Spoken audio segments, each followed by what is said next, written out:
sides and just flip it over, add some more, and keep doing that. And then we'll show you how else to work it out. My hand feels really nasty. I'm gonna rinse my hands off. Okay, your chicken should look something a little bit like how this looks right here. And all I've been doing is just kind of tossing it around in the pot. Now I have here about 3 small, medium-sized Yukon Gold that I cut up, and we're just going to put that in there. I have carrots that I've cut into chunks, and we're going to add that here. Same thing goes as the rice. We have the ginger here, but we want to be able to distinguish what the ginger is from the potatoes. So I sliced it in strips versus the chunks, so I'll know the difference. And we're just going to add that right to the pot also. I have some scallion here. I'm going to cut the scallion up into the chicken just like that. Big chunks. No need to dice it up all fine and pretty. It smells so good in here. I've got, ooh. You just don't know. I'm excited when it comes to Jamaican food. This is the food of my homeland. And same allspice balls. We're gonna add just a few to it also. Those 5 or whatever I just threw in makes such a big difference in the taste. I'm gonna add a little bit of black pepper. Well, depends on what you call a little bit. You certainly add as much as you like. Just about a tablespoon of this kosher salt here. 2 things that are not really the traditional things to add. I'm going to add also just a little bit of oregano and a little bit of rosemary.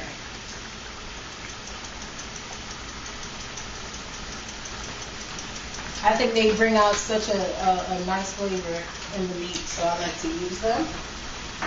I'm going to put a sprig of this thyme here. Once again, stem and all. You can easily pick those out at the end. I'm going to add just a dash of this cayenne pepper here. No, we like it spicy. Cayenne pepper is totally optional. You don't have to add it. It's up to you. I already have that habanero sauce in here, and then I'm adding cayenne pepper, so you know we're going to have a little bit of spiciness. But it's totally up to you. I'm going to add some bell peppers a little later on, and I have a little bit of brown sugar and some tomato sauce I'm going to add. But all of that is going to go on a little later on. We're just going to give this a good stir and let it kind of do its thing. Gotta get some elbows in there. We have here, this is 2 cups of water. I'm not going to add all of it at one time. I'm just going to gradually add. We're going to add about a cup right now. This is going to be cooked with an open pot at all times. You know what? I'm going to go ahead and add all of it. Cook with an open pot at all times. And when the water works its way down, we'll add more as we need. And now I'm going to cut my fire back up on high. Delicious stew chicken. Let's see what this rice is doing. Turn this pot around. My kitchen is small, but lots of good stuff happening here. So you'll see me stumbling over myself a little bit, but I'm not going to let the size of my kitchen stand in the way of great food.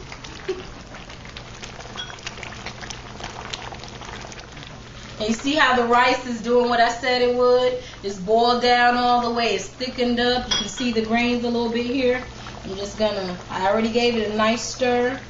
I'm scraping the cream off the edges. Believe you me, if you use coconut milk, it is fine, but it is so much better with coconut cream.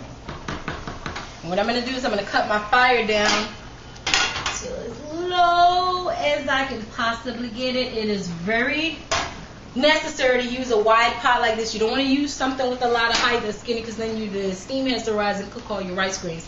You want to keep it as low as possible, so make sure you take that into consideration when you're using your pots. And we're going to just cover this up, and it's going to be simmering for about a good 35 minutes. Let it do its thing. I'm going to go ahead and add my peppers now.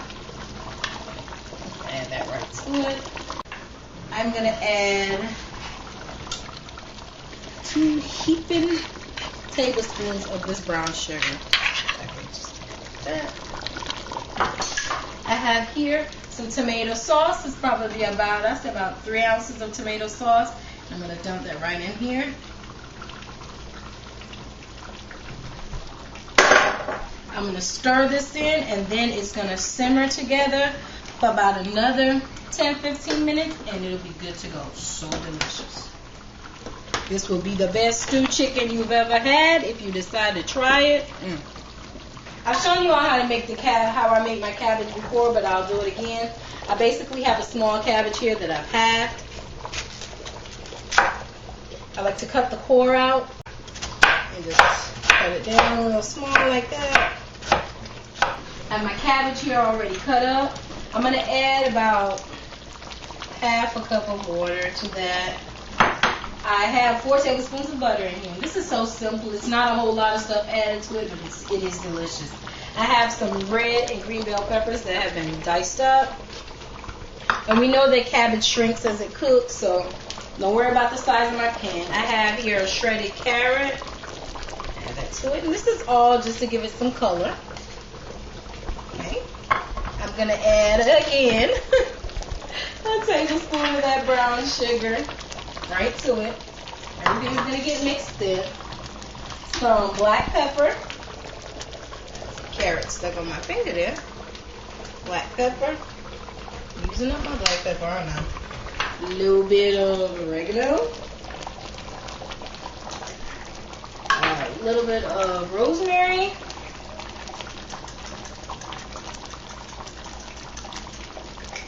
And some seasoned salt.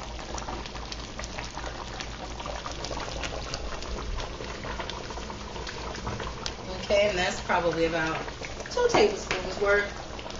I'm not going to add too much to it. I am going to today, though, I'm going to add a few of these chili peppers just to bring a little bit of spiciness to it. Because the brown stew chicken is not spicy at all. Even though I mentioned that I put the habanero pepper sauce in it, the little that I put in there, about a tablespoon's worth with all of that chicken and gravy and sauce, is really not spicy.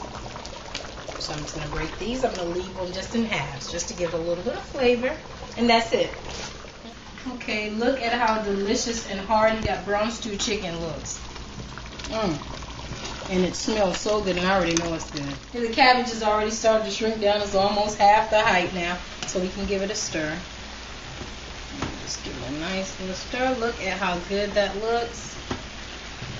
It's almost done. I don't like to cook my cabbage until it's soggy. I like to still have crunch in all of my vegetables. Okay, look at how delicious the cabbage looks. It's perfectly done. Cut that off, and I'm going to bring this over here to my other wooden bowl. Get that all scooped in there. It's nice and hot. Everything is done, and we're ready to eat. It smells so good in here. I don't suppose he'll mind me taking a little taste of his plate. I have over here also, this is actually water. It's not sweet. It's water that's been infused with cucumber, peppermint, and ginger. It's not sweet, but it has a nice refreshing taste. I just garnished it with a slice of cucumber, sprinkled a dab of cinnamon on the top, and we're good to go. There you go. I'm blending down the white meat.